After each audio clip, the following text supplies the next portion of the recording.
को सजावना है वे सजना पंधड़े करे से यार मिठा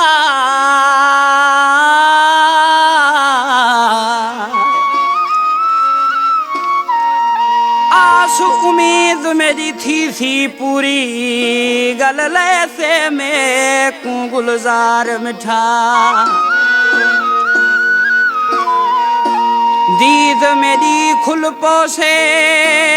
थी खत्म वैसे इंतजार मिठा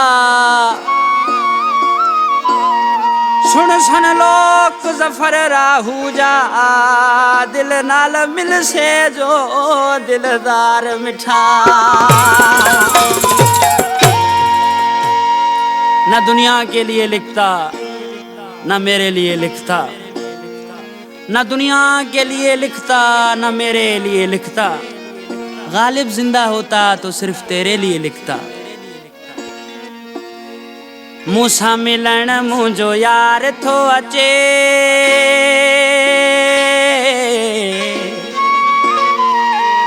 यार थो अचेड़े दिलदार थो अचे यार थो अचेड़े दिलदार थो अचे मूसा मिलन मुझो यार थो अचे यार थो अचेड़े दिलदार थो अचे मन ठार थो अचे गम खार थो अचे मुझो यार थो अचे मूसा मिलन मुझो यार थो अचे यार थो अचेड़े दिलदार थो अचे यार थो अचेड़े मन ठार थो अचे यार थो अचेड़े मन ठार थो अचे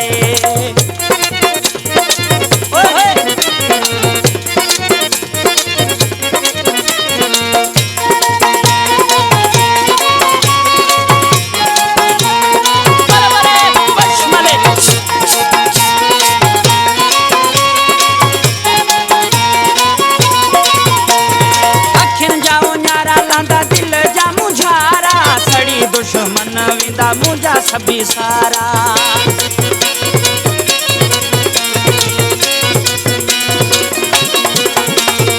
अखिन जाओ न्यारा लांदा दिल जा मुझारा सड़ी दुश्मन विदा मुझा सभी सारा मुझे अंगन दिलदार तो अचे यार तो अचेड़े मन ठार तो अचे यार तो अचेड़े मन ठार तो अचे मन ठार तो अचे गम खार थो अचे मुझो यार थो अचे मूसा मिलन मुझो यार थो अचे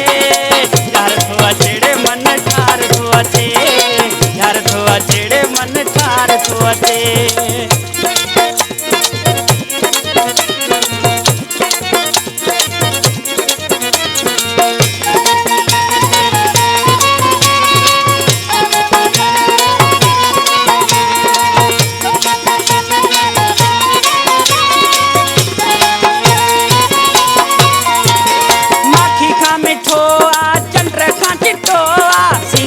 करे तो कोई लगंदो सुठो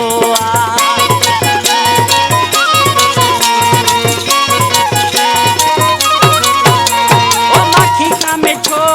चंद्र का चिट्टो सिंगार करे तो कोई लगंदो सुठो सुंजो पीरी सरदार थो अचे यार थो अचेड़े दिलदार थो अचे यार थो अचेड़े मन ठार थो अचे गम खार थो अचे दिलदार थो अचे मुझो यार थो अचे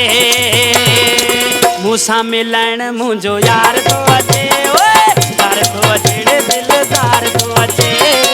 यार थो अचेड़े मन ठार थो अचे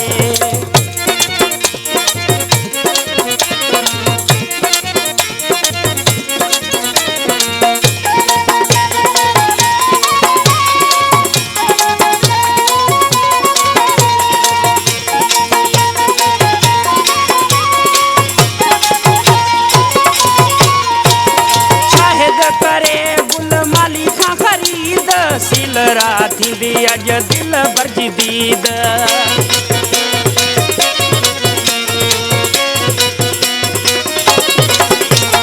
शाहिद करे गुल माली खा खरीद सिल राथी दी अज दिल बरजी दीद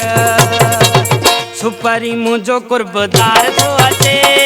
यार थो अचेड़े दिलदार थो अचे यार थो अचेड़े मन ठार थो मुखार थो अचे दिलदार थो अचे मुझो यार थो अचे मूंसां मिलण मुझो यार थो अचे ओए यार थो अचेड़े मन ठार थो अचे यार थो अचेड़े मन